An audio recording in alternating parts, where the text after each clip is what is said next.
Fred Dibnah was born in Lancashire, and from his earliest years, his heart was set on a life at the top.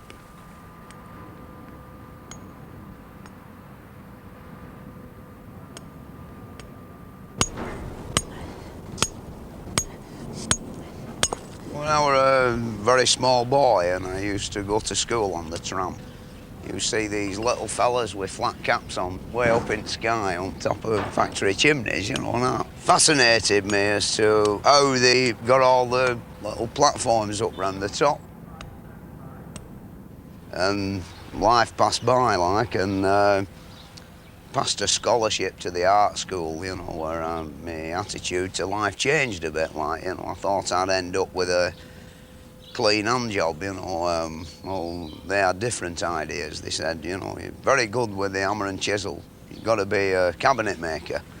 So they sent me to an undertaker's, you see, where, you know, it sort of, bloody hell, all them boxes, you know, and trestles, and even the undertaker himself looked like a corpse. So I thought, I don't fancy this, you know. So I got on my bike and went to Youth Employment Office, and they said, we've got a good job joiner in here, so I became a joiner. And at weekend I used to go out pointing houses and a bob or two, and I got enough money to buy 5 ladders. Anyway, one day a school teacher who used to teach me at school, he came along and he said he wanted a job doing, you see, and he said, what's all these ladders for, you know, like an average bloke has 1 ladder or 2 ladders, and I got 5. And I said, it's for my steeplejack business, but, you know, it ain't going so well, you know. So he were hard up as well. So he said, you know, well, what's the problem, like, you know? So I said, well, you know, I don't think I talk right for a start, you know. They seem to think I'm a bit of a lunatic, these men. So I said, look, you know, I know where there's a lot of jobs that need doing. For every job you get me, I'll give you £10. Well, you see, he talked posh and he had a Jaguar motor car. So I sent him off to these factories and workses where these chimneys were, and for every, you know, he was trying his best, you see. And before long we had a few jobs to do, you see, which we did, and made a few £100, which enabled me to buy some more ladders. And then one day, lo and behold, the vicar of Bolton, Canon Norburn, rung up, will you come and have a look at my church tower, which were like the biggest thing in town. And so all the other vicars, you see, around the town, I could waltz in and see them. Knowing that I've been allowed to have a go at that, like, I could have a do at their, like, lesser churches. And then after that, you know, I've never been out to work since, like, it made me day, you know, as you might say. Praise God from whom all blessings flow. Praise Him, all creatures here below. Praise Him above angelic hosts. Praise Father, Son, and Holy Ghost. Fred has worked on churches for many years, but the greater glory is, and always was, the chimney. That's the biggest chimney that there is in Bolton, and when I was 15 years old, I climbed up that for a 10-shilling wager. The steeplejacks were repairing it, you see, at the time. And one dark winter night, you know, I did do it. I never got the 10 bob, you know, but I got the 2 Union Jacks tied round the lightning conductors, you know, at the top. And they blamed it on the Manchester University students, you see. Well, it weren't them, it were really me. Fred's next move in the factory chimney business was to clap a little one on top of his mother's home, which, ever since, he has had to sweep because nobody else will. Oh, how do you do? You all right? Where have you been? Oh, well, we're, you know, not so well. Doing our best. It'll all be done very smartly and speedily as possible. How long has it been smoking? Oh, a month or 2. A month or 2? Oh, why didn't you tell me? You normally do, don't you? Pardon? You normally cause a lot of bother You've and not tell time me. to do anything for me. Oh, I know that. Well, Stick it up, Donald. Right. I've got it a bit...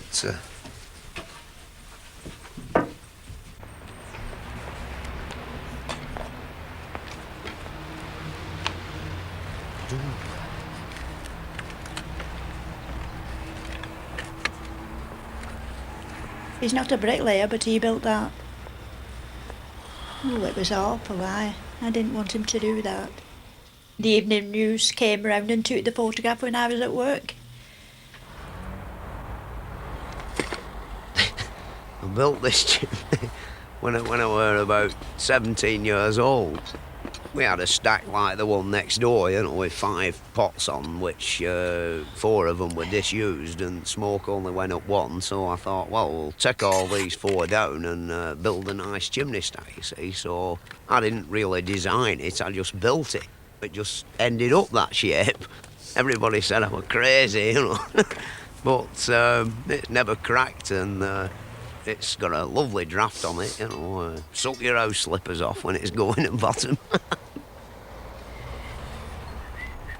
So he went to art school.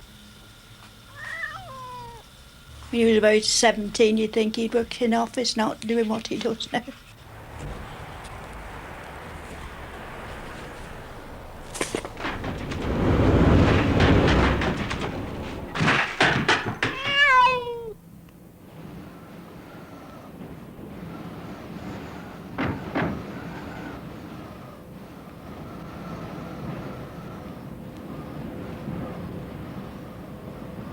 It's not so pleasant on a Monday morning, and it's cold and wind's blowing, and you look up, like, you know, and you think, oh, good God, you know. So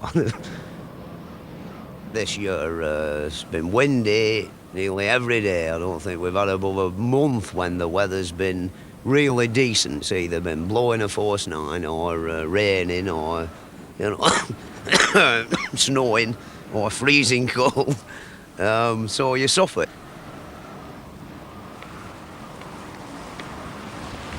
Some days might be bloody awful on the floor, you know, and then you set off up the ladder and go through the fog, and it's like being in an aeroplane. You can see all the chimney stacks and towers and church steeples and hills outside of town sticking up through all this cloud and sun shining up above. Beautiful, sort of. My camera's never worked right, though, when that's been about, you know.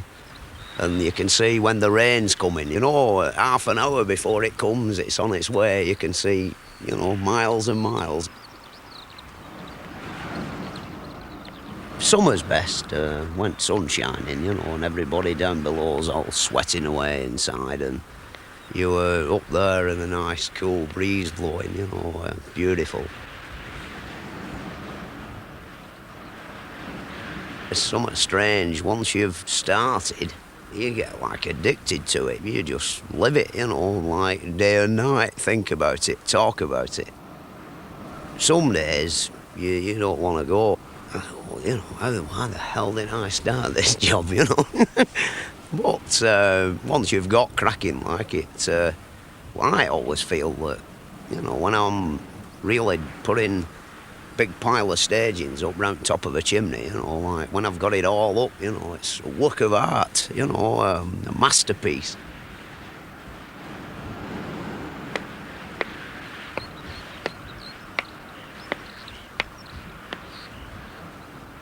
This particular job, I've got the contract for £7,000 to knock it down a brick at once, right down to the bottom.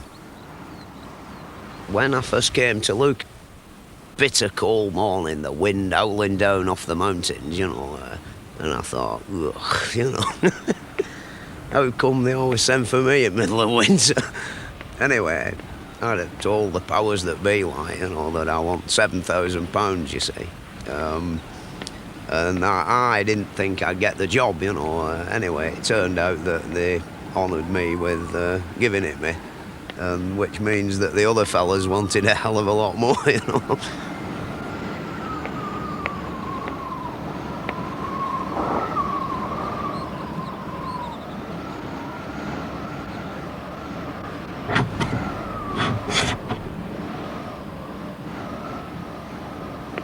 The reason for the price were I didn't really want the job. Like, if it had have been a repair job, which, you know, on average takes, what, a month, 5 weeks, it's not so bad, but when it comes into months and months, you see, it's a bit different. Furthermore, when there's only like one of you, and such a gigantic pile of bricks, you know, you've got to have a stout heart to take it on your own.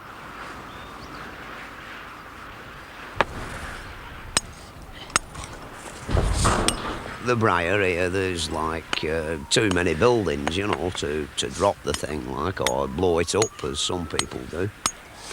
The chairman of Court Halls won't let it be blown up, so I've got to knock it down a brick at once.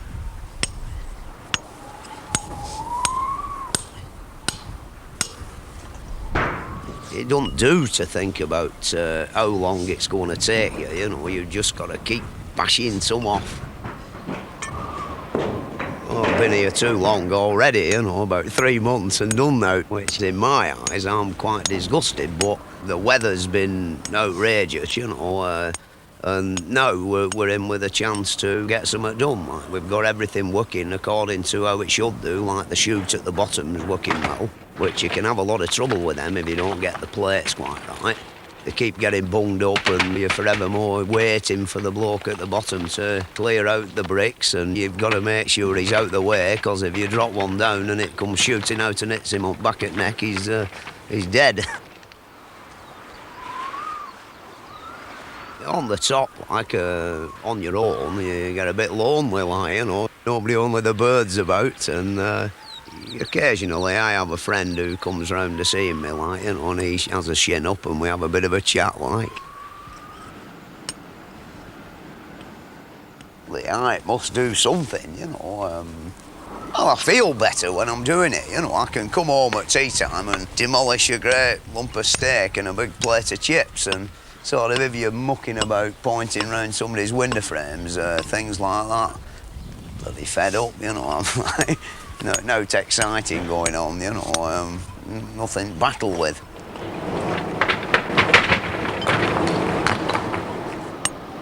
Really, you're dicing with death with a rotten old top on the chimney, you know. There's been a lot of men died fiddling with them things.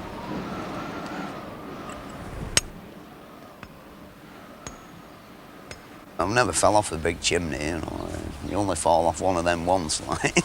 One day, I fell off a pair of steps in a little girl's bedroom and landed on a drilling machine and knocked myself unconscious, and I don't remember much about it, but morning after I couldn't get out of bed and I had to stay there for 3 weeks, all through falling off a pair of steps. And, you know, that's about the only injury I've ever done myself.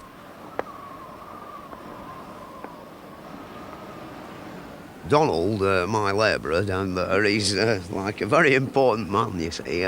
You've got to have a man who has got a reasonable amount in grey matter. Like here, this noise of these fans going, it's impossible to shout 200 feet. Like, there's no way you can converse with each other. It more or less runs by more or less habit. The thing is that, you know, he's got a good brain, which is really what you need, you see. You get some young lad, like, his heart can be in right place, but if he sees a girl in the office, he wanders away, and sort of when you need him, you know, you look down and he's gone. In the past, like, I've had lots of labourers, you know, some drank rather a lot, sort of led me astray in a way, you know. Donald, he's a staunch teetotaler, so in lots of ways he's a good ambassador for me, you see. He keeps me out of the pub.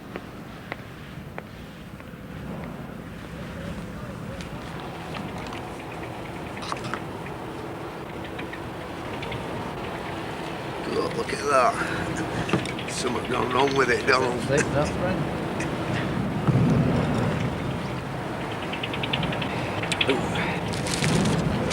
Bricks are coming out at all right, aren't they?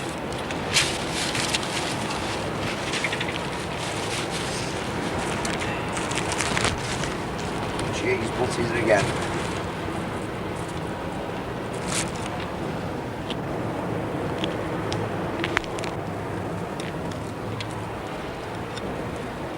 Don't think we'll get a yard a day off. No. So, Just about down for June holidays. no, we'll be lucky and all. Get fed up, we keep looking up there, you know.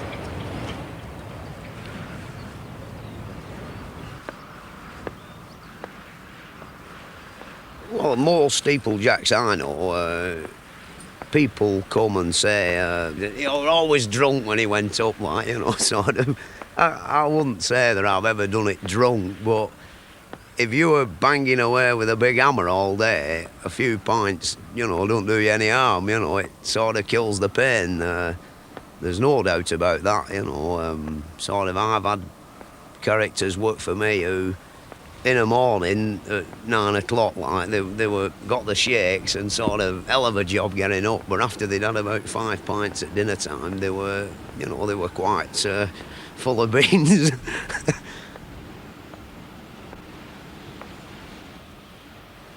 In 20 years, I've only ever had 2 calamities. One were a load of brick fell on top of a blacksmith shop and completely demolished it. And I thought, this is the end of my steeplejacking career. I can laugh now, but I didn't then, you know. When I come down, I was shaking all over, you know, in the pub for a pint. But Mr. Courtall decided that what I'd wrecked weren't worth keeping anyway, so there were only a very small claim off the insurance people, you see. And then on another occasion, we put a big dinge in top of a brand new motor car that were parked up really with inside my piece of rope that I'd got round the bottom of the chimney, you see. It weren't really my fault, you see. I picked 2 bricks up and the wind took off a nice 3/4 of an inch thick bed of pretty stiff mortar, which went like an autogyro on the wind and, you know, right over there about 100 yards and bush straight on top of his new car, you see. So he wanted a new roof on his brand new Volvo. Now, I have to have a third-party insurance policy for people like Courtalls. You know, if I kill one of their operatives, you know, I'm in dire trouble, you see. I mean, they'd commandeer my traction engine or something like that.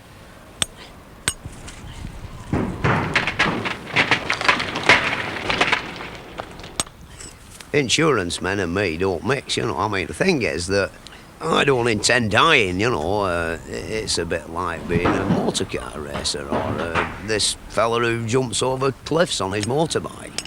I bet he's not got a life insurance policy, you know. If he has, it'll cost him a fortune. No, I don't really bother with that side of it, you know. I know one thing, I ain't going to die, you know. There's no doubt about that. I'm going to die in bed with my boots on.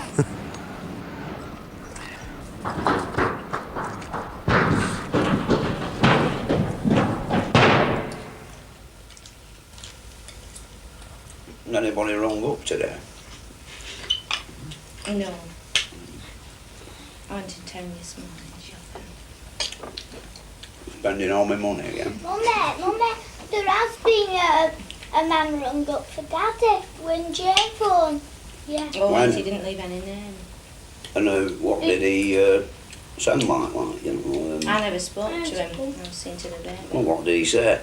He said, it's Fred Davis at the house. No, he goes, I go, do you want to speak to me, Mum? And he says, no, and put the phone down. Well, you should always ask him who they are. And then we know, you see. Well, if he really wants us, he'll ring up again, won't he?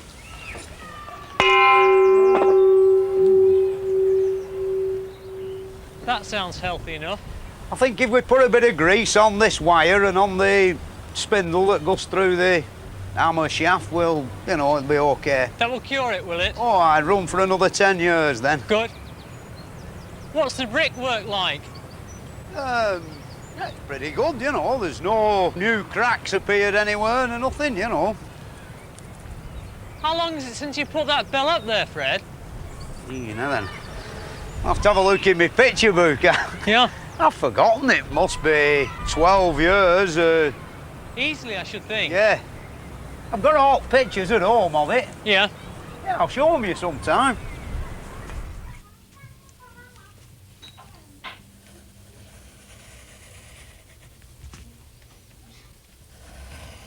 this drawing is, done so that I can show it to the engineer who runs the mill and point out to him, what needs doing. It's sort of, got me a few jobs, like, where I've done them a big fancy drawing, a lot better than this one, really. As I say, I've gone off a bit, my eyes are not so good now.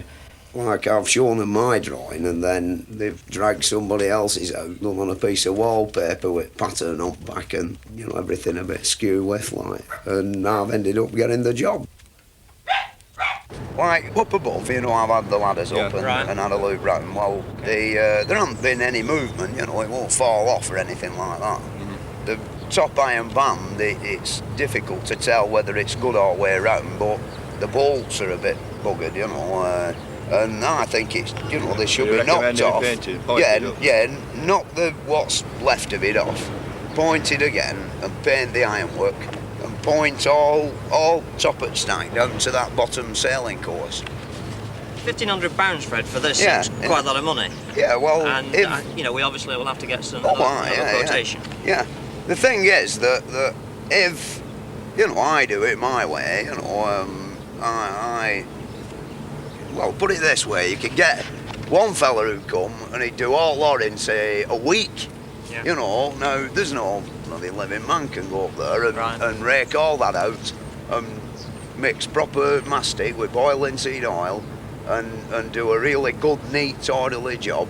I don't know why I do it sometimes, because no bugger ever looks at it when it's done, And boiled linseed oil is better than cement? Oh yeah, sand and cement up there, a waste of time, You can do it like two ways. You can do a right good job that'll last for 20 years, or you can do a cheap, slosh it all over the bricks job, which will drop off within 6 or 7 months, but because it's all dirty, you see, you won't notice it. Right. But it's all falling off. If me and you now were halfway up there, I could show you something that'd like, you'd look at it and think, what the bloody hell did we pay this fella for? Yeah. Nobody will ever see it, but I do when I'm lying in bed at home, like, I'm thinking, bloody hell, has any of my pointing dropped out of that chimney yet, sort of thing. Of his time on the ground in the past 12 years, Fred Dibnah has spent many thousands of hours completely rebuilding a steam engine. This thing and me, it's a death do us part job, because it's nearly caused divorce and much upset in the household and no holidays and, all that sort of thing, like, you love your bloody steamroller more than you love me and all that, which I think a lot of men who have these things will have gone through, especially the one-man banders who have one engine and one wife and one shed. My wife complains that, I spend more time here than I do over there in the house, you see. Well, I suppose in a way it's better than being down the pub all night or, out womanising or, doing breaking and entering or something like that. Well, like, it never had a name, you see, when I got it. So we were going to christen it. Well, when it made loads of row, I thought we'll call it Thunderbolt or something like that. And then I thought, no, I might gain a bit of grace if I call it after the wife, you see. Well, I keep telling her, there's not every woman who's got a steamroller named after her,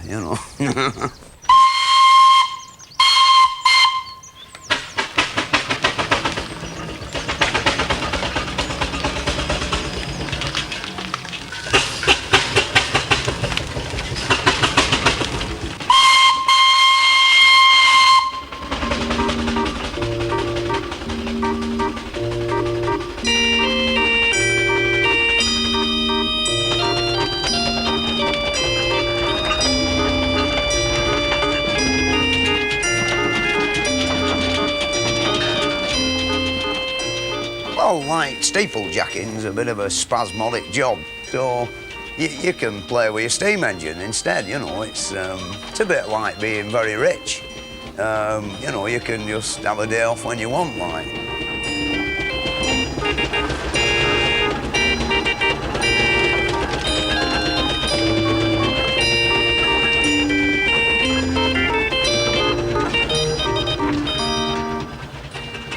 What's lots of people who I've come to know over the years with the chimneys say you spend too much time playing with your steam engine, you see, and you should come and get our job done, which in some ways is very true. I have neglected my business and, well, everything really for the sake of this 10 ton of iron. Well, Freddie, the job is getting more urgent now, and of course you've about 30 or 40 feet to point, and there's one or two of the bands want replacing, so really we've got to get you on the job. We can't wait much longer. I'm doing my best. Don't worry, Mr. Shelmerdine. But I am a little bit worried because we want to get this job put right, because we've got the mill in good order, we want the chimney in good order. Well, nothing will fall off, you know, I can guarantee you that. Good. And sort of, I'll be here soon as the last few bricks at the Lilac have gone, I'll be here. Yes, you know, and you'll have me then till your job's finished. I won't be going nowhere else, you know. Good. And I'll. Well, that's what we want. We've got to get you on this job to get it completed. All right. Good morning, Mr. Shepherd. All right.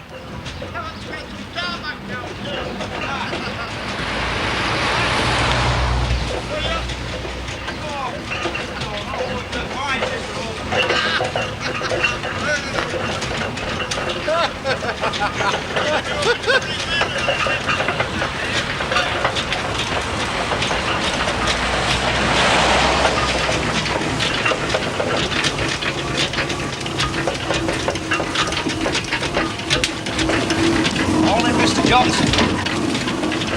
And when could you do the job for us? Oh, this is another problem. We'll be getting on towards next winter, you know. Here again, if summer's nice and healthy, you know, we might end up here pretty quick, you know. You could complete it by the end of October, could you, Fred? Possible, yeah.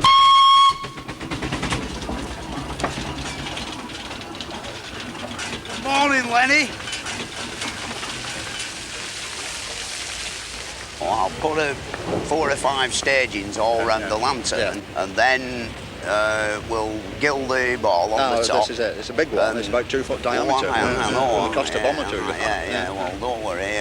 Sort of, we'll overcome that. Yeah. Them pillars, we'll replace them. Then we've had a look Can at. you turn them yourself? Oh, I've got a machine. Have you? I've invented a machine that'll do it. You see.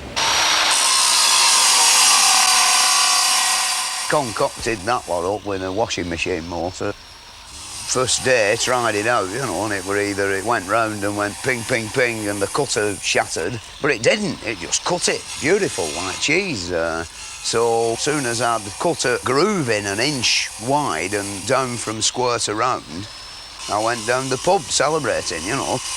Then I drunk too much beer, so I had to lay off that day. And the day after, I made one in 1.5 hours, you know, which were the first one. Are you painting it? Is it something you're going to make a lot of money out of? No, I doubt it, you know. Never made any money yet. Well, I think there's some of them on the balustrade at that level too. Yeah. It seems the north and east elevations are catching all the way. Well, we'll have a look at them later on. Later on, yeah. Because we've got to programme it, you know, we can't do it all in one financial year.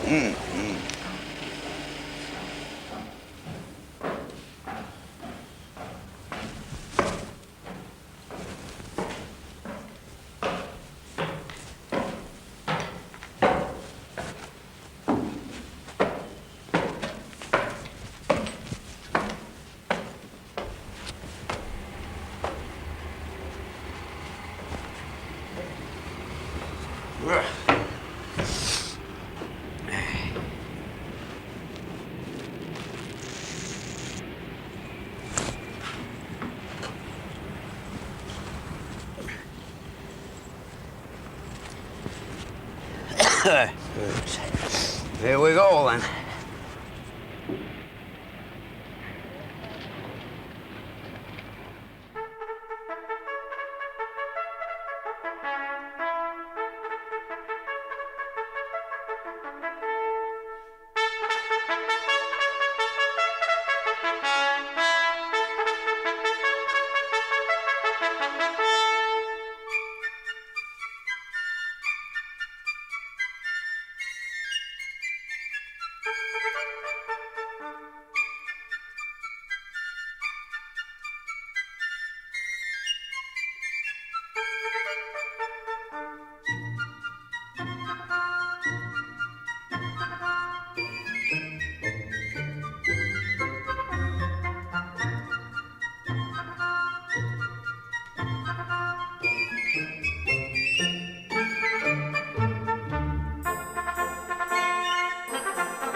all nice and solid. I've had a swing on them all.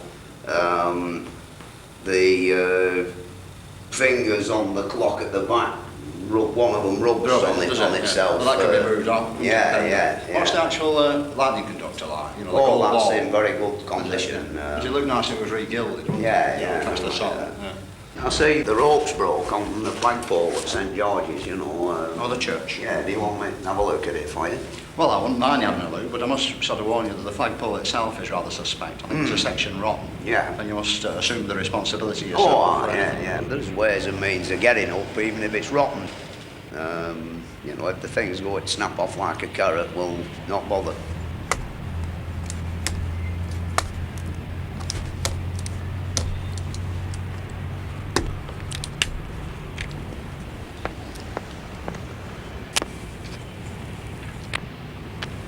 Right, Donald! All right. Donald! Right. Send one up!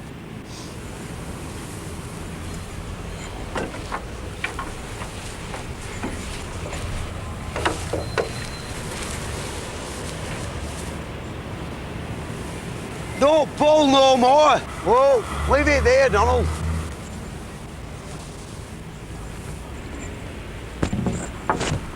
You'll never be a rich man climbing chimneys, you know, there's no doubt about it. Better off owning a corner shop. We're never broke, there's always somebody owes us something. It's just that when you get working for like big outfits and you're only like a little man, they just forget about you and they think that you've an endless supply of brass, you see, because their computer, it don't pay out so fast. But I have a phone number that when I'm really desperate, I can ring up Courthalls and ask for a certain gentleman who sort of always looks after me, you see. And, you know, I'm about to do that actually, just at present, you know, see if he'll send me a bit.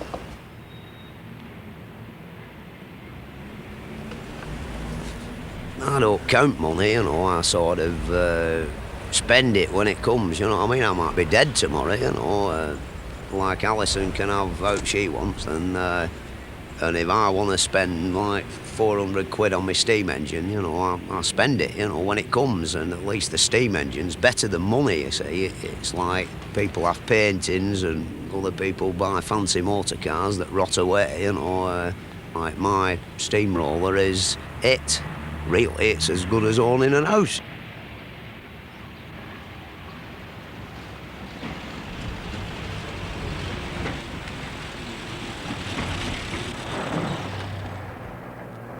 Fred's quickest way of making a bob or two is to land the big felling jobs, at which he is one of the few still capable of using a precise, old-fashioned method. This is the job, Fred. These two chimneys, they won't drop it. Oh, when you've got rid of mill, there'll be plenty of room. Like, I come the other day and had a look. There's an house over there on that corner. Well, if we can keep it away from that, we don't want to upset the neighbours. More towards the canal side. Yeah. And we don't block canal up as well, you know. No, make sure we don't. Aye. We'll try and do them both at the same time or not, you know. Well, do two for price of one, then you're all right. Aye. Well, 400 foot little one and 500 foot big one. That's the cheapest you can do, is it? Oh, aye. So, you'll soon be a millionaire at that rate. Yeah, I think I could manage them about blocking canal up, you know, doing any damage, breaking any windows over there, you know. My main competition is the dynamite men when it comes to felling a chimney, you know. Sort of they'll come along and, you know, blow it up in half a day, so they only need a quarter of money I want. So really, that's why on television, everyone you see going down, it's blown up. You know, there's none of them done with the pit props and the big fire, like, you know, like they did it in 1899, which, you know, I like doing it that way because it's more spectacular, you know, and it's, you get a bit of a build-up to it. Whereas when you press that plunger, boom, that's it, you know, it's over with, you know, you've not really done so much, you know, you just destroyed something that it took a few men a long time to erect and a lot of hard bloody sweat and labour. And when they finished it off, no doubt, they put the Union Jack up and you've just blown it up with pressing a button. Whereas if you've got to hack your way through 3 foot of brickwork at the bottom with a few 100 tons squeezing on it, it's not died too easy, has it?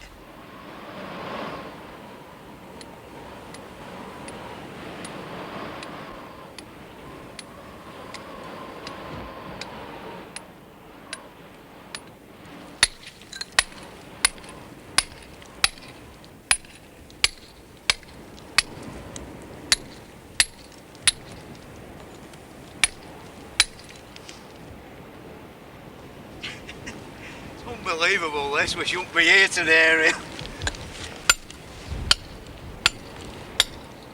I've had instances where people have come where I've wanted a couple of £100, 25 quid, and they've done it, madmen, no pit props, nothing, just chop the bottom out like a tree. And they don't know to an hour when it's going to go. Just keep bashing at it at each side, and when it's creaking and groaning, just run out the road, at great speed, like. You don't need anything, only a sledgehammer and, a bit of lunacy, like, and you're in business.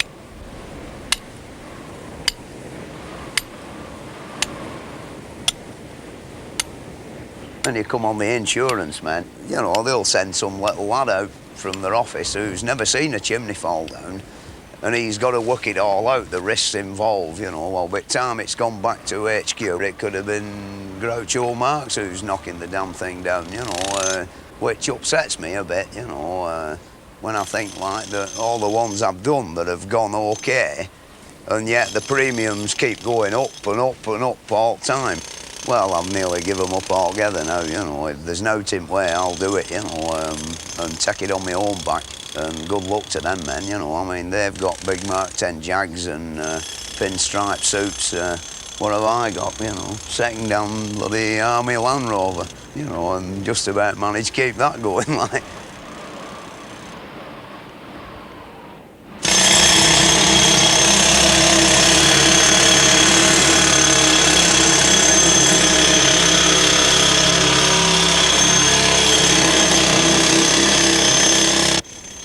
Some years ago, I was doing one that, when you come home at night, like, I thought, Christ, I hope the bugger goes right, because we'd only got 60 feet to get it in, wide. And I came home and having my tea in the kitchen, and it come on the television, here's one that went wrong. I knew it somehow or other, there was something up somewhere in chimney line, and I was running front room just in time to see this factory chimney straight through the middle of the mill, just been kitted out for 3-shift system, It's still shut, that mill, somewhere in Yorkshire. Chopped the mill in half. Well, then with the dynamite men, sort of thing. Well, how do you think I should feel after that when I've got to do this one? They've got to get theirs in. I've got to get it down a 60-foot slot, Well, from that day to the Sunday that we did it, my nervous system weren't too good. It were a bit on edge. There's no brave men, Any man who says he's brave's either a bloody idiot or a liar.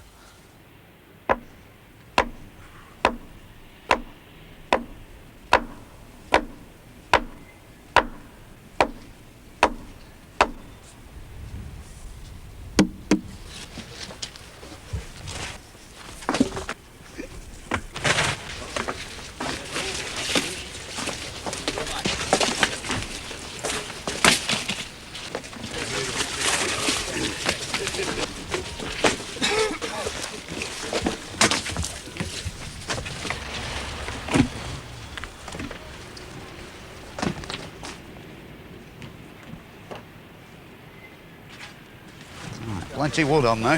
Go that way, Fred, isn't it? What? No, we're not on a bit. No. We're not on a bit. Yeah. If anything goes wrong, then you want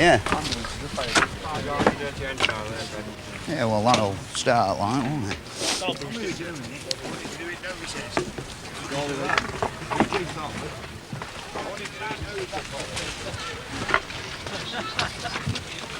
Bit more wood round this side.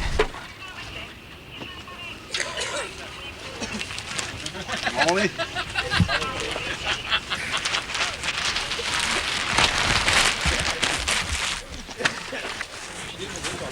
Why, yeah.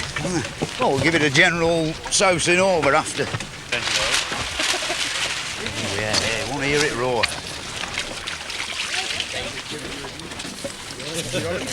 Fred, What, love? how are you going on? All right, love. How are you? They'll be safe over there, won't they? I hope so.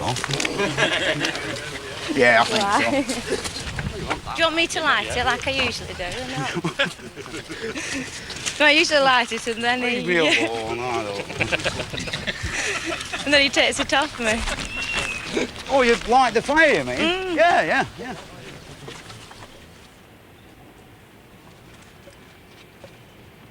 Oh, he's panicking like buggery, man, you know. Who you mean, the factories? The Welsh fella. Factory inspector, I don't know. I mean, everything's beautiful. And I'm more of a mind with you. Yeah. I think it's going to go that way, and the wind's blowing that way. Everything's in its favour. If it goes backwards, he says, you know, there's not a bloody 3 million to 1 chance. He says to me, what's in that tank? I said, I don't know. I thought you'd be able to tell me that. Yeah. I don't bloody know. He asked me as well. He's nervous. Anyway, that having been said, we will let you know when we've got all the evacuation done, when I've got this road sealed. We're sealing it off with major incident tape. Yeah. That white tape. Oh, yeah.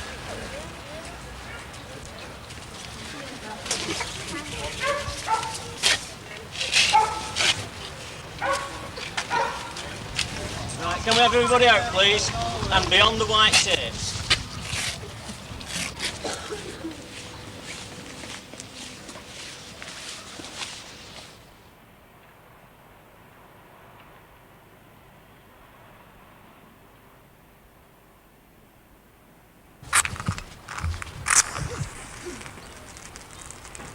Get going. Turn it round a bit. That's it. Right, now then. Right in the middle, there. No. There. That's it. Right, you can give it me now. Yeah. Thank you.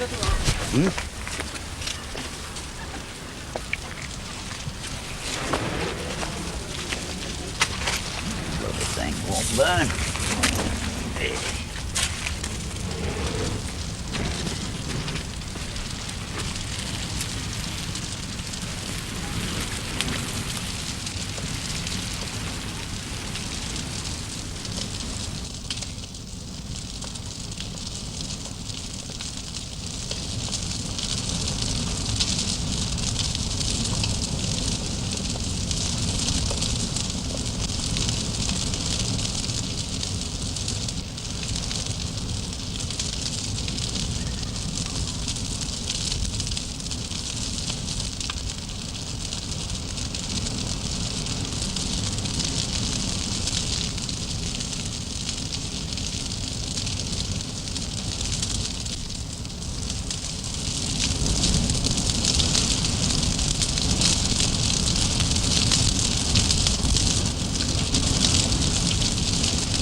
You see it moving, the stick.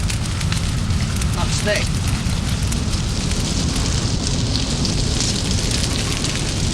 I hope the bloody thing goes. It's going. Going.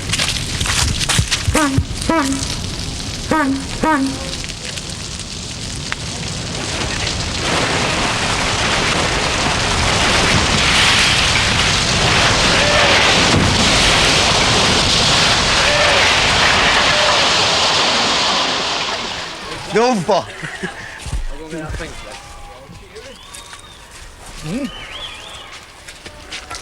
Do you like that?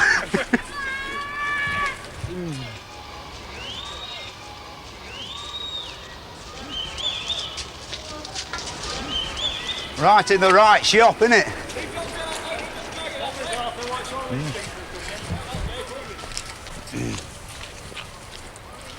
Where's that Welshman? Eh? But it's right, it's a right shop, innit? Here, you can have the...